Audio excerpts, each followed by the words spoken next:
Hello everyone, Wolf0911 here, and today I want to talk about my top 10 most anticipated games of 2026. There's so many good games that release every year, and this year is no exception, so I want to talk about the top 10 games that I'm most likely to pick up this year. Games like Resident Evil Requiem, even though I'm sure they're going to be amazing, isn't on this list just because I've never played a Resident Evil. I'm usually too scared, so I'll probably just watch that one on YouTube, but yeah, top 10 games that I'm most likely to play and I'm most excited for this year, so enjoy. This top 10 is also organized in release order, not how excited I am to actually play the game. Starting off with Crimson Desert. So they announced this game 6 years ago, and from the brief gameplay I've seen, and now I've looked at 3 breakdown trailers, the game looks absolutely incredible. I mean, it looks like Breath of the Wild mixed with Red Dead Redemption, mixed with The Witcher. There's so much cool gameplay mechanics going on in this game. They got like, you can do some crafting stuff. They have all these cool islands in the air that you can explore and have like different challenges and things to do there. The combat looks like Shadow of Mordor. Like, you have like all these like cool abilities you can do. You can play as 3 playable characters that kind of all have like their own different, like, I guess like a little set of move and like classes and stuff. The game's got a ton of cool customization. There's different like factions. There's like a wanted system or something like that. You can like commit crimes and get like wanted.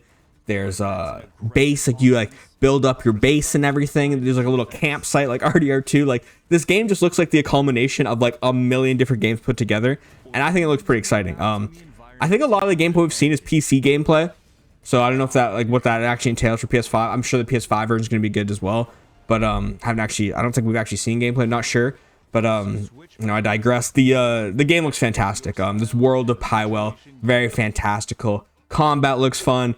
Exploration, there's like puzzles and stuff like that. Interesting story, like I mentioned. And yeah, looks very, very cool. This game comes out on March 19th, so not too far away. I don't know if I'm gonna pick it up right at launch. I might, but it looks very interesting. It got just so many different elements of so many different games that so many people enjoy. I think it could be something very, very cool. Next up on the list is Saros. Saros comes out April 30th.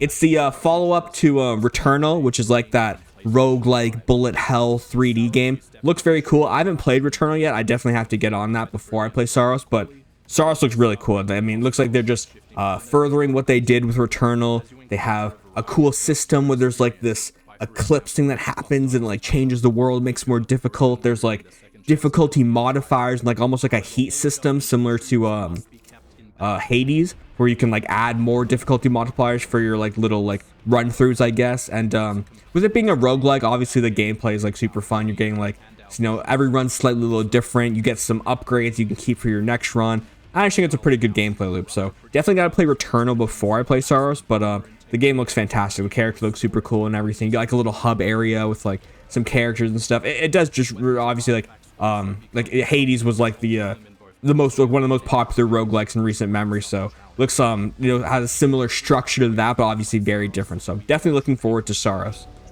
Next up is, it's kind of random. Apparently in May we might be getting a Witcher 3 DLC. I'll be honest, I don't know anything about, like, I haven't seen any official announcements of this like at all. I've just like heard like whispers about it, but like lots of whispers about it. So if we're getting another Witcher 3 DLC that apparently is like a story expansion similar to like maybe someone even mentioned like a new map or something like that. So if it's like anything close to Blood and Wine, that would be absolutely insane. So yeah, don't know much about that, obviously. It's just rumors, but just hearsay. But if we get a Witcher 3 DLC, that will be insane. That is definitely one of the top things I'd be looking forward to. Moving into later May, we have obviously 007 First Light, brought to us by IO Interactive, the makers of Hitman 3. I love Hitman 3. I think the world is or like the gameplay is so interesting. There's so many different ways to approach every single target.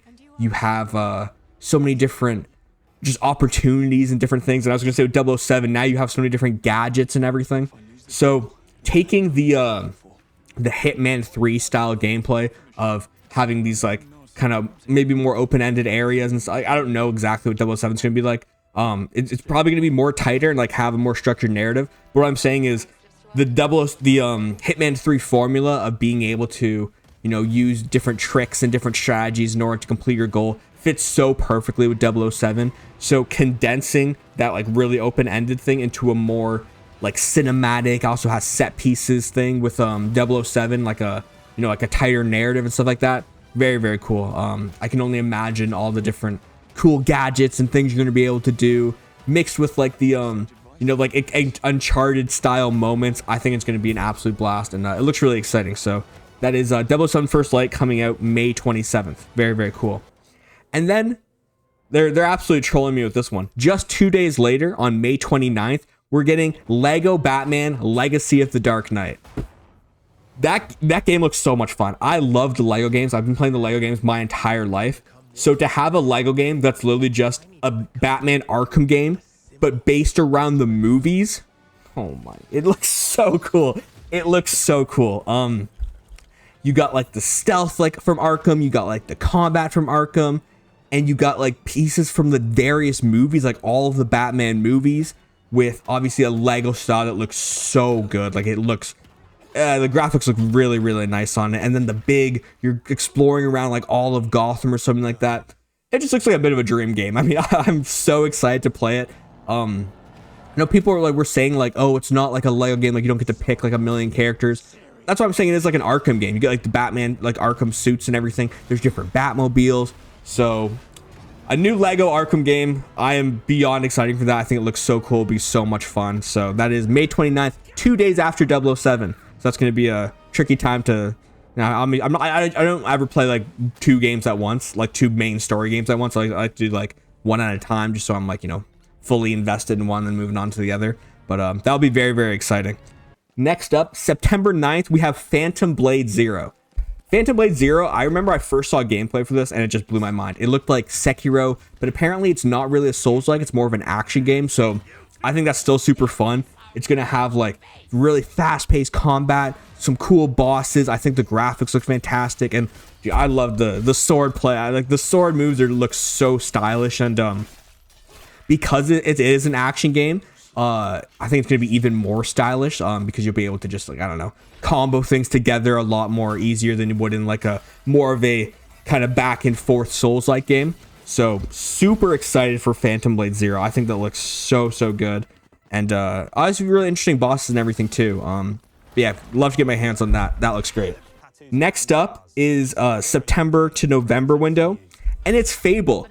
I didn't know PlayStation was getting the Fable game. I just assumed it was going to be an Xbox exclusive, but it looks like we're getting Fable.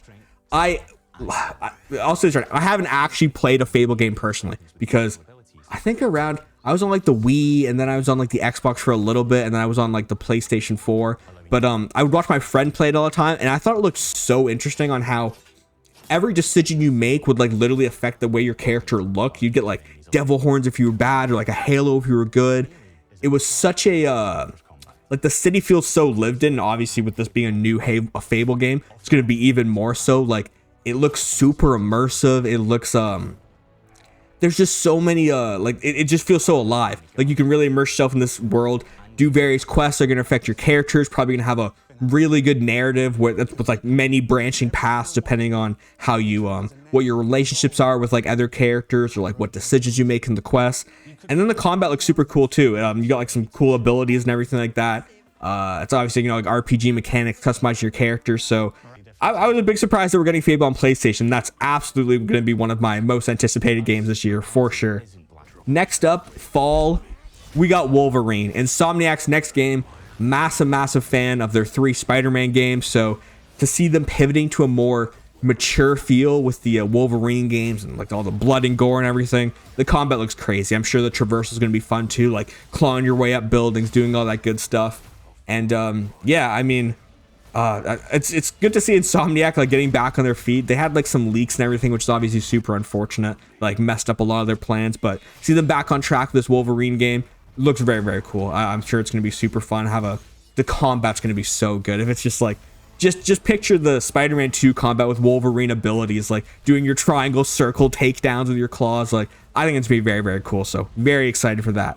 And then 2026, I think that was the window is for, is a Tomb Raider Legacy of Atlantis. This is a full remake of, I think, the very first Tomb Raider game that had like the T-Rex and all that stuff. I thought that looked very cool.